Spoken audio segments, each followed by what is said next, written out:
you have an interest in horses and love learning more about horses, the horse industry, teaching, or even managing your own horse business, then you're in the right place. We would love you to join us on our mission, which is to improve the lives of horses around the world through the education of riders, handlers, and trainers. So get comfortable, listen in, and enjoy. This is another of our popular Listener's Choice interviews, which we're playing over the weekend. We've chosen the most popular interviews for you to select the Listener's Choice winner. If you're not sure how the Listener's Choice competition works, have a look at horsechats.com/choice for the rules and the leaderboard. If you have the same vision as International Horse College, which is to have a world where people safely appreciate, respect and enjoy their horses, and the horses appreciate, respect and enjoy their people, then have a look at their website, internationalhorsecollege.com, registered training organisation 31352. Today's guest is Sylvia Gordon. Sylvia is an eventing rider, trainer and competitor. Now, Sylvia is a bit different to other people because she took the sport up a bit later in life, and you can talk about that in the interview. She is a coach, and her passion is coaching nervous riders and returning riders to regain confidence. She's developed lots of strategies for helping riders to find ways to overcome fear and anxiety, and we'll talk about those through the interview as well. How are you today, Sylvia? I'm very good, Glenys. Thank you very much for inviting me onto your program. Not a problem at all, Sylvia. Good to talk to you. Sylvia, we normally start off with a favourite quote. Have you got one for us today? Well, I do have a few things of my own that I might speak to you about. I don't really have any quotes from the old masters or anything like that, and I don't really do lessons from George Morris or anybody like that, who seems to have quite a fair few quotes out there. Yeah. But I do have a few of my own, so I often say to my students, if you're not in control, your horse then will be. So generally speaking there about my students might say to me, my horse, why did my horse turn left and not turn right? Or my horse doesn't like the red jump, that's why he stopped. Mm-hmm. So I see that as generally related to the rider and horse. So if you're not in control of your horse or in control of yourself, actually, you need to be in control of yourself so you can be in control of your horse. But if you're not giving your aids very well or effectively, then your horse will make its own mind about what it wants to do. So you need to be very clear and concise about what you're asking your horse to do. Generally, a red jump, it's probably not really the red jump, it's probably the skills and ability of the rider to make it happen and get the horse over the jump, that type of thing, Glenys. You know what I'm trying to say? For sure. Yeah. I think so, we've got to, as riders, we've got to take responsibility that everything comes back to us, really. It's not the horse making the decision. Maybe the horse does make the decision, but then it's up to us as riders to say, right, well, I can fix this. This is part of what I'm doing. I'm riding, I'm training, I'm giving the horse confidence. Yeah. Yes, definitely, all that type of thing. And I also often try to say to my students, we talk about trying to get to a point where we're riding with more leg, more seat and less hand. Yes. So it's quite common for people to, if they're returning riders, perhaps haven't ridden for a while, or they're nervous or worried and fearful, they will tend to use their hands more so than their leg and seat, so their hands for balancing in particular, so balancing on the horse's mouth. So my training is related to, getting to the end goal that would be more seat, less hand, which is much better for the horse. So I find when I say more seat, I'd be usually talking about people who don't use their seat very well, tend to bounce or tend to go up and down in the saddle if they don't have relaxed pelvis and your bottom. If you're not very relaxed through those areas, then you tend to bounce. But so when I say to people more seat, it's sometimes quite a challenge for some people to actually have more movement through that area than they realise or than think they need. That can be a bit of a challenge for people at first to sit deep in the saddle, I suppose, is a common expression. Yes, and just follow so that another movement. One. Yep. Yeah, so a little better. So, quite a challenge for some people at first. They think that they're doing well, but yes, once they actually start using more, they sit more. And we spoke there about the use of the leg and how, yes, some people can be a bit frightened to use a bit more leg in case they're worried their horse is going to shoot out from underneath them. Yes. But it is a process, of course, to learn how to use the leg and the seat and the ride into the contact, etc., which can take a little while for nervous people to learn and feel confident with as well. Mm-hmm. Mm-hmm. Sylvia, and I know that you started eventing quite late, you said about 10 years ago, but what were your first memories of having anything at all to do with horses? So my first memories would be when I was probably early teens, mostly riding friends' horses, fanging around paddocks and being rolled by the tree branch here and there, and we didn't really have helmets then. We didn't even really think about that type of thing. So that would be my first memories. And I think I liked the movement, being with a horse, trying to be one in the movement with a horse. I suppose a bit of an adrenaline rush because it is a high-risk sport, horse riding, and it's quite challenging. I think I've always found it challenging, and I think I'm also a little bit the type of person that I don't something get the better of me. So I really enjoyed it from the beginning and wanted to really try and keep learning and keep on with it because I suppose I like the challenges as well. Yeah. Now, tell us about why you started eventing. Was it something in particular, a particular incident that started you eventing? Because mostly people, by the time they often will start young and then maybe go to a sport that's a bit more passive. But, as you said, you like the adrenaline. So was it an incident that brought it on that made you start eventing? Well, the way I found my way to eventing was I did trail riding for years and years and years, and I never really thought that there was much outside of trail riding. But so we joined a small cooperative society up here on the Central Coast in New South Wales where I live.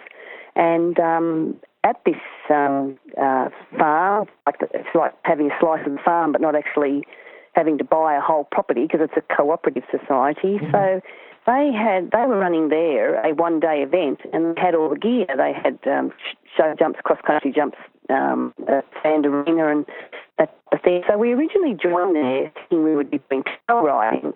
But it didn't take long once our family joined, myself and my daughter, to start thinking about, we'd like to ride this, so I'd like to have a go at this. Never did anything in my life. And I can remember going from like a saddle, I would done a lot of trail riding, to an all-purpose saddle. And I'm sure I spent 6 months trying to make sure I didn't fall off or fall out of the saddle. It was such a different feeling. But I still wanted to persevere with it. I just really enjoy the jumping, I suppose. I really enjoy that part of it. I find it all very challenging my own fears and my own physical ability. I find that you're continually learning, like you're always got something to learn, always got something you can do better. It was just through the little cooperative society that we found eventing. Yeah, that's good, isn't it? And a little bit of just something a bit different that had you not gone to that cooperative society, you might still be trail riding. Quite possibly, yes. I didn't realise it. I don't know why, but I never thought much about anything much other equine disciplines besides trail riding. Yeah. Okay, now, because you went on, did eventing, and then, you've trained and you're now coaching. Yes. If someone's going to go on and become a coach, think about the qualities they need before they start. What sort of core skills or character traits would they need before they even start to even think about being a coach? Yes, I think I just mentioned a few moments ago, I think you need to have my own personal opinion, a strong desire to learn.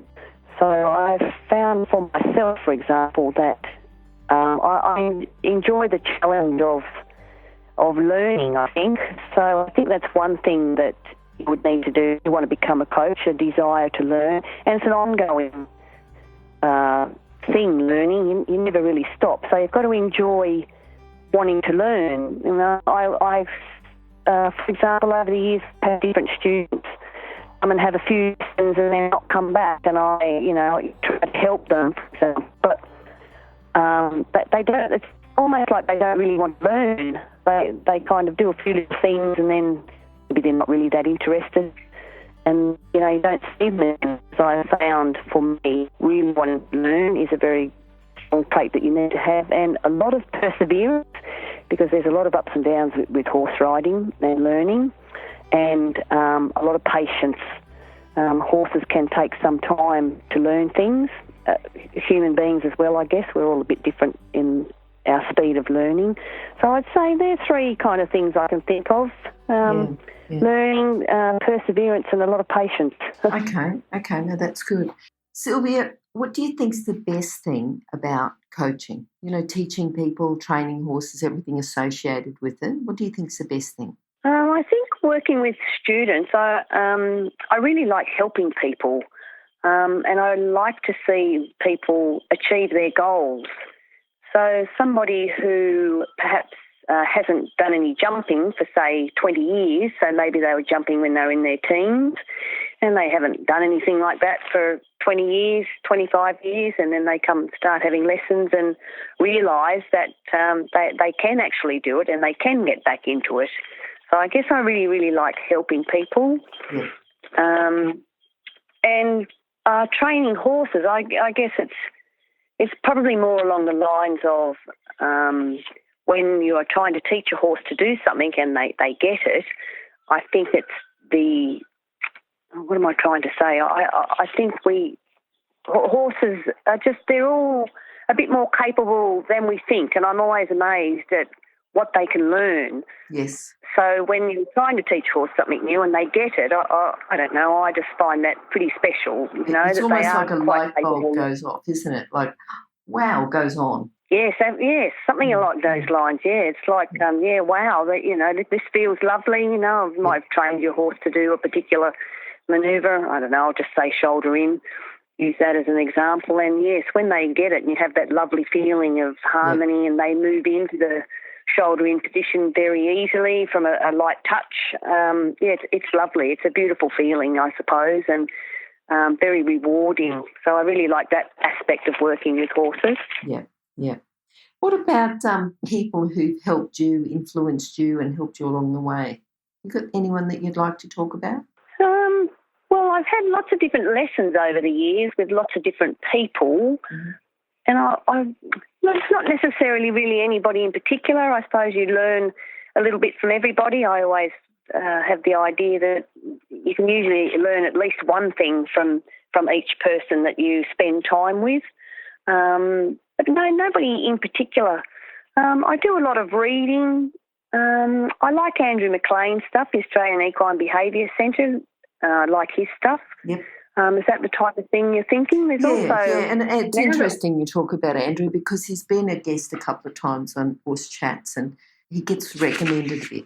His books are quite popular. So, that's good. Yes, I like his stuff, I think, because he's a little bit more, to me, it's only my opinion, and I realise everybody has different feelings and thoughts about things, but to me he's a little bit more, could I say pragmatic or logical from the point of view. There's not a lot of emotion, I suppose, in the way he looks at things, like, for example, that earlier example we mentioned at the beginning of the interview, my horse doesn't like the red jump. Yes. Well, to me, that's a little bit of an emotional response, whereas really the response is related to the training or the lack of training in some areas. So I like to think of it more as I don't work with horses' emotions necessarily, but more the pragmatic side. If your horse doesn't do something, then probably it's got to do with your training or your lack of training in some area. So I like Andrew's. Well, that's my take on his books anyhow. I like that type of thing. And online, there's a lot of stuff online these days, Glenys, isn't there? So I do have a few. There's a lot of episodes in Horse Chats too that you can listen to. Yes, I have. I have had a look. There's a lot of stuff online that you can access to get stories and gain knowledge and all that type of thing. I've got a little site called Horse Listening that I like to go to and read. Mm-hmm. That lady, horse listening, the lady puts a lot of stuff in there on her site that's very easy to read and understand. Mm-hmm. What about horses? Have there been horses who've influenced you?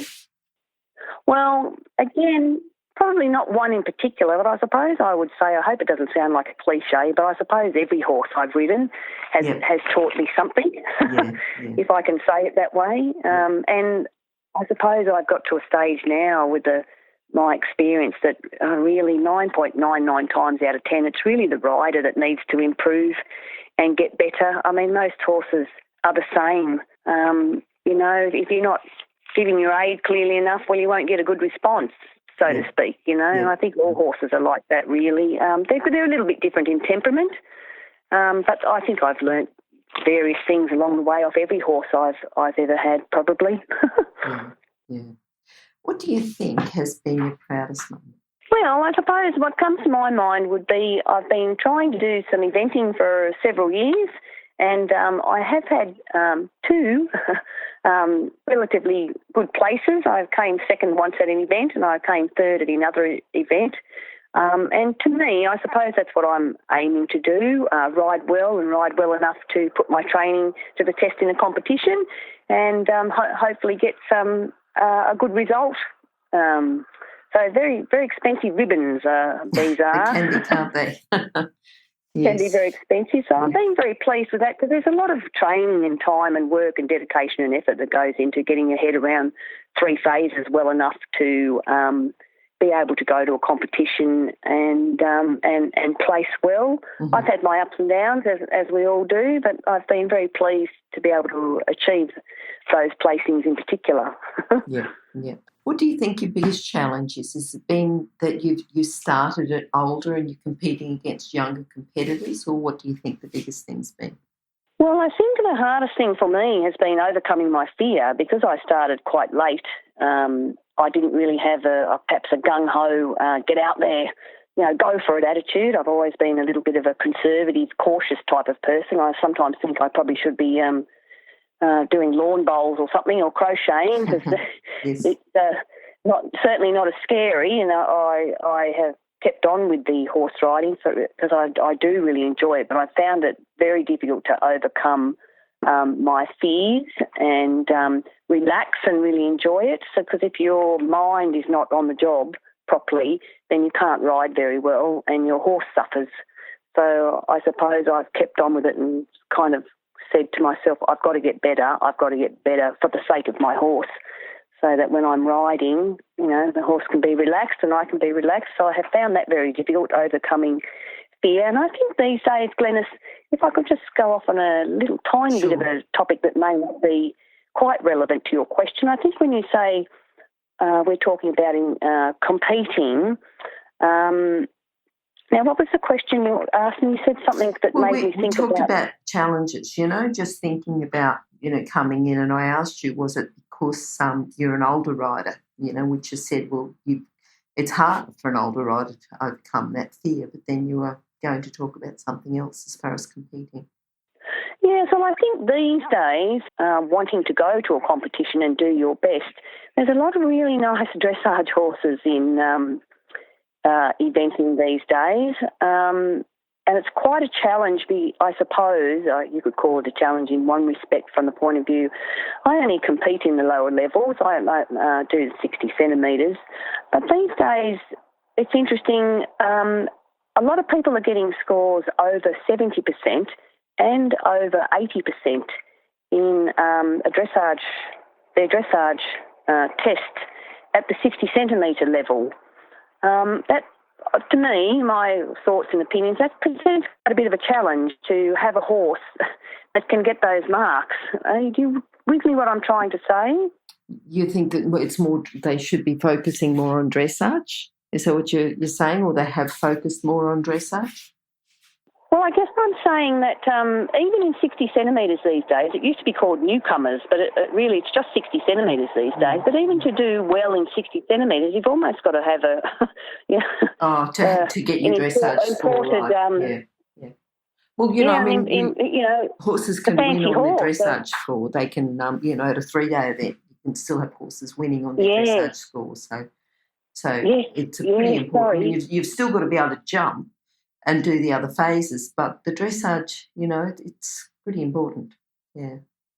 Yes, you do have to be able to do the other phases, beg your pardon, but sometimes even jumping double clear, it's very hard to catch somebody who's over 70%, let alone somebody who's over 80%. Yes. I mean, good on them, of course. They've got the lovely horse, and if they can ride that horse and they get a great score, that's fabulous. We'd all love a great but it's just, even at the lower levels, that these days I'm just finding, you've just got to have you feel like you need to have a really, really fancy horse so that you've got a chance of getting those scores. Because even if those horses with those scores have a stop on cross country or perhaps a rail in show jumping or something, it's still hard to catch them, yes.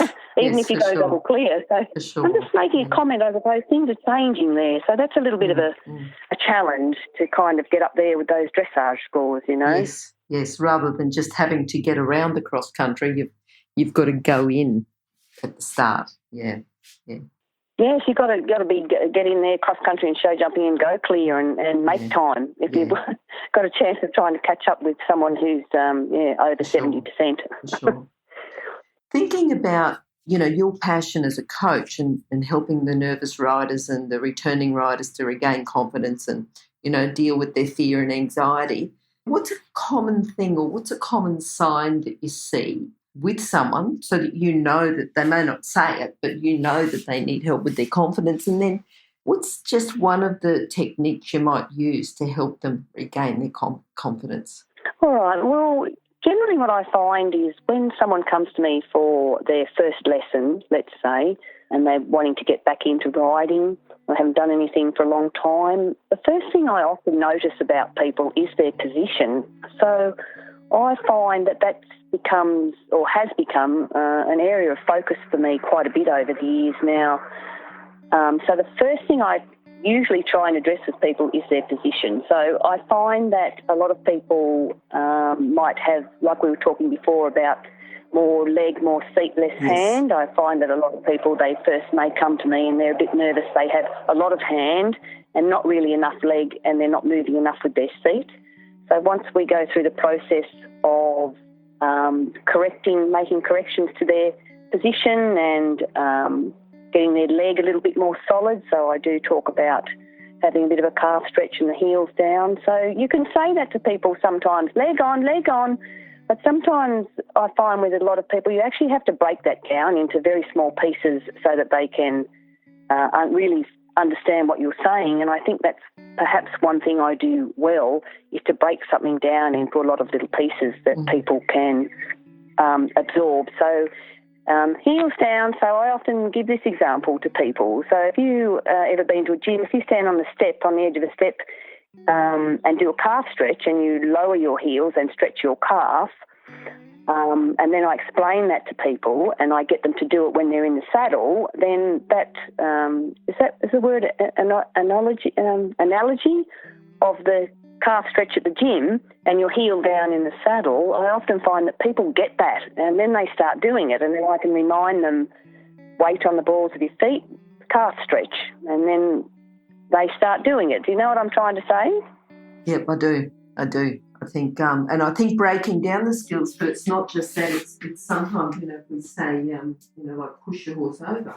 We can't push our horse over. It's so much bigger in our leg, but it's breaking it down. But it's the terminology sometimes we use too is a bit wrong. And I think if you're breaking it down, you can explain a lot more detail of what you mean, don't you? Absolutely. I suppose that's what I do, yes. I find that, legs on. I was in a lesson once years and years ago and I could hear the coach going, legs on, speaking to one of the students. And the student next to me said, what's that? What does he mean, legs on? Yep. So you might be surprised the number of people that are out there riding and perhaps happen to be having a group lesson and they don't quite understand what it means.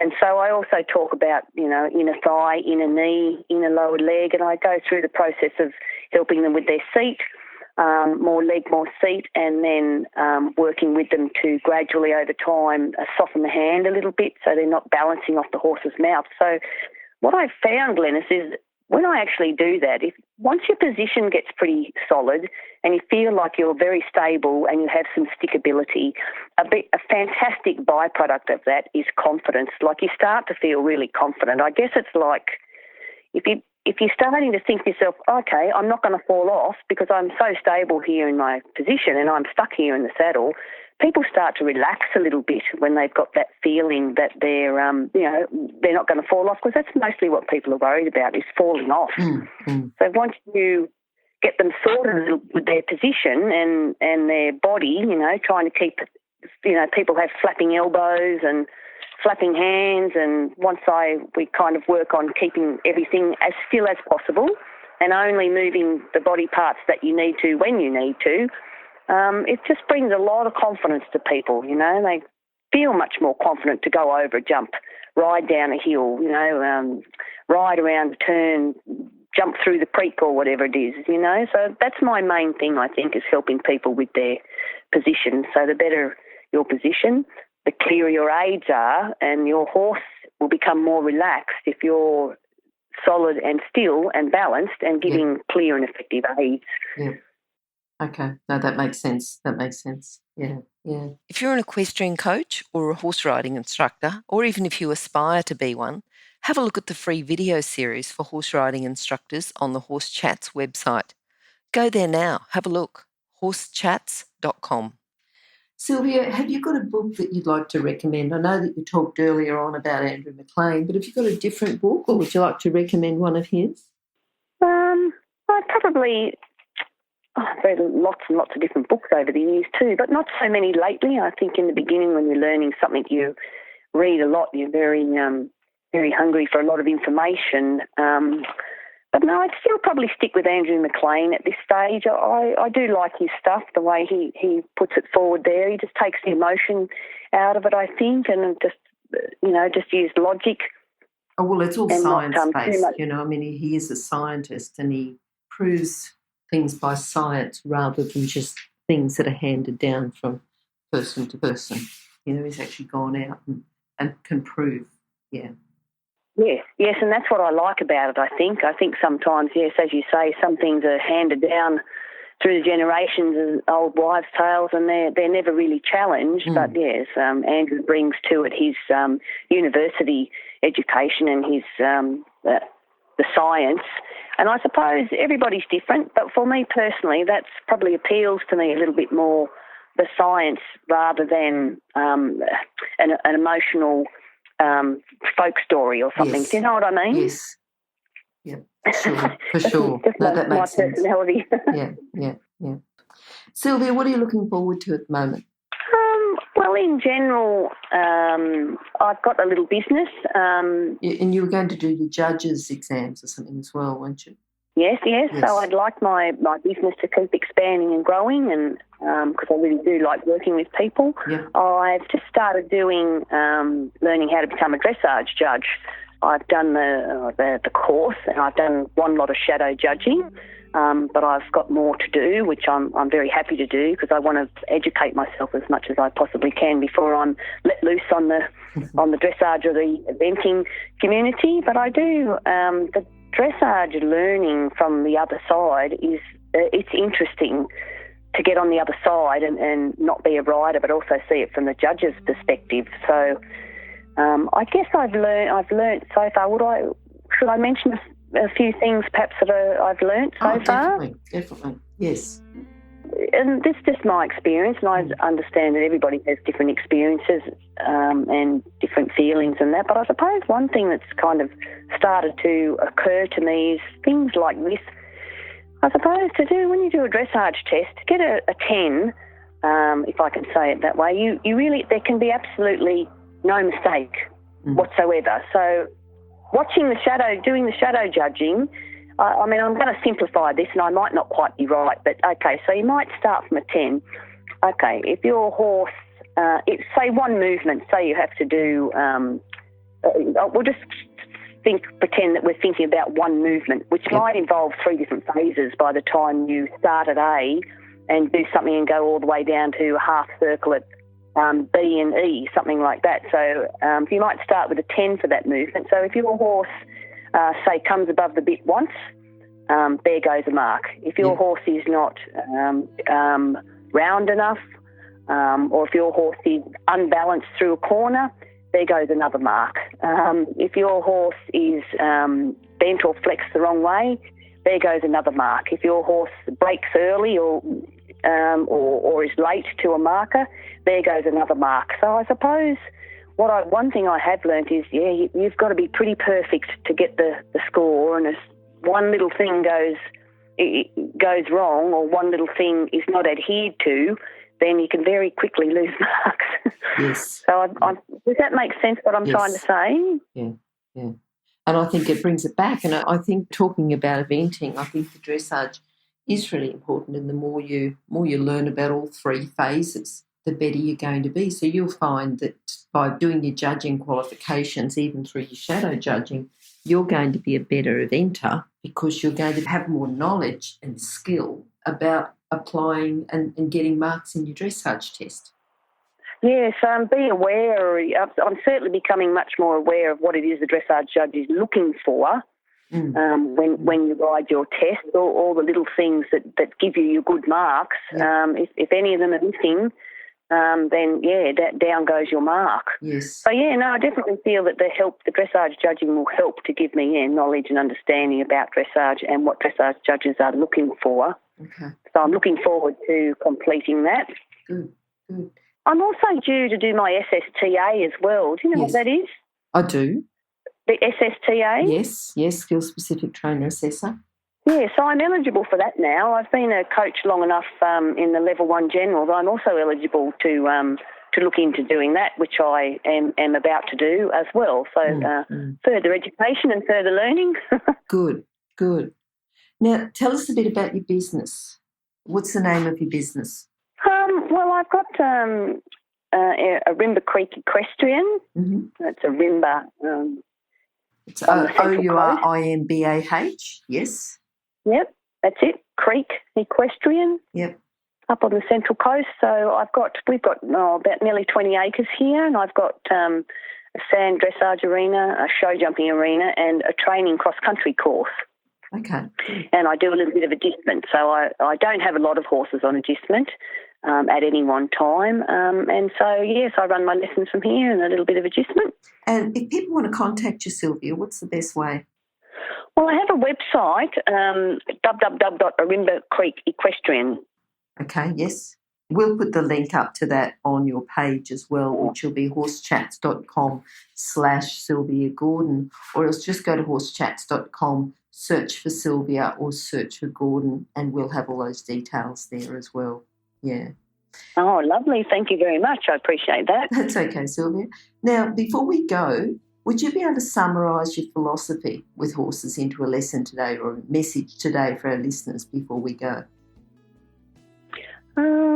Summarise what I do. I think that working with horses requires a lot of patience and perseverance to work with horses, and I suppose I like to focus on a rider's position because I feel that once you have your balance right, if I can use that word, a horse is often a lot more relaxed. The rider's more relaxed. Your fears seem to melt away, so to speak. So I guess I'd be something along those lines. Yep, Does that make sense? Yes, it does. It does, yeah. And I think, for people that are looking to gain their confidence and, overcome the fear and anxiety to do with riding, I think, if they live on the Central Coast, they can give you a call and I'm sure you'll be able to help them. Yeah. Oh, lovely. Thank you, Glenys. I think one thing just came to my mind then when you mentioned that too was in relation to what I find can help people is giving them something else to focus on besides their fear, if I can say it that way. So yes. Throughout the lesson, if I continually remind somebody, think about your position, give yourself a position check, I find that if I can say to people, think about that and get them to focus on that, I suppose what that does is just overshadows a little bit perhaps any fears or worries they might have if I can get them concentrating and thinking about something else and not so much time spent worrying about if my horse is going to shy and I'm going to fall off. Yes. So I find that that's very good for people. Okay, no, I think that's a good thing for people to take away and turn into a lesson. Yeah, Sylvia, thanks for talking to us today. It's been good. I think that, our listeners will get, information about that, and they'll get some exercises they can go home and try and come back and go, right, well, that's really helped and improved and helping with my confidence. So that's great.